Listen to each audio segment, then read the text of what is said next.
So let's take a listen to Dr. Ndidi Nnoli, who is the Group Chief Sustainability and Governance Unit at Dangote Cement. What Dangote Cement actually reported, what are the pillars and what parameters was achieved. Take a listen. I think that the biggest lesson we learned in trying to put this report together is it's the stakeholder engagement process that really helps you embed, operationalize, and mainstream sustainability within your organization. The other thing that is different about how we do things is typically when you think about sustainability, you think environment, right? And in a low compliance environment like Nigeria, where we're so far behind just in terms of the environment culture. I mean, think about it. If you sort your waste and you put your waste in 3 different buckets, the way you do it, okay, my mother is German. In Germany, when they come and collect your waste, is there any way of disposing of waste in different ways? We're not that sophisticated yet. So we really have to work all the way through the value chain. In terms of our value creation model, our report is centered around 3 key areas, 3 key sections: governance, circular economy, and ensuring that we achieve social license to operate. And so the 3 pillars actually help our reporting in that line. When you look into the report and you see this little diagram, what you will see is that we've actually aligned our 7 pillars around 7 or 8 different standards. So we added SEC because it oversees listed companies. So the Global Concrete and Cement Association, or Global Cement and Concrete Association, which we're signed on to, the Securities and Exchange Commission also has sustainability guidelines, and what we try to do is to be compliant with all of the SEC regulations. The same thing also with the Nigerian Corporate Governance Code, which has just been released. We align with the IFC performance standards. We align also with the SDGs, with Global Reporting Initiative. If you look at the report, I don't know if we will have time to actually run through the entire report.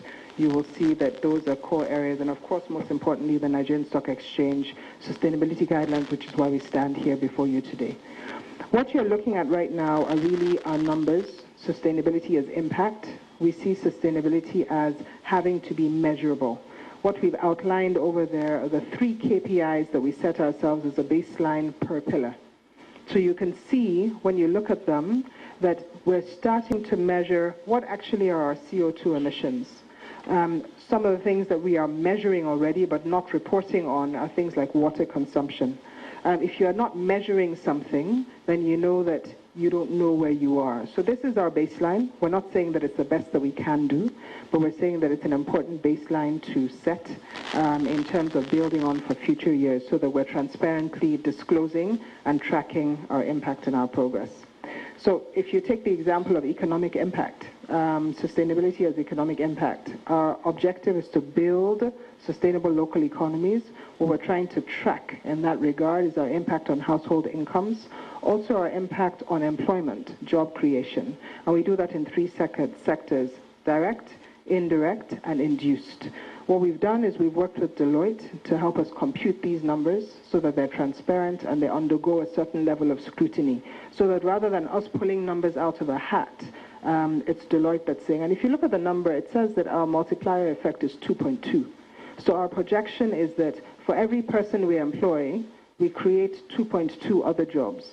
Now, if you look at the Nigerian economy, you know that very often actually one person creates many more than 2.2 jobs. So the point I'm making is that we're trying to be prudent and trying to be minimalist in our projections. Same thing with sustainability as social impact. We understand that it's very important to build sustainable host communities around the areas where we operate. I think sometimes what happens is that we get mistaken for the Aliko Dangote Foundation that also does a lot of philanthropic and social work. What we've done is we have actually gone inwards, and we did an internal survey for 1,170 diverse employees across Africa to try to find out what is important, what kind of social impact is important. As an organization, we can't do everything. We're not government. But in cases where government is weak, what happens is businesses carry much more of the burden.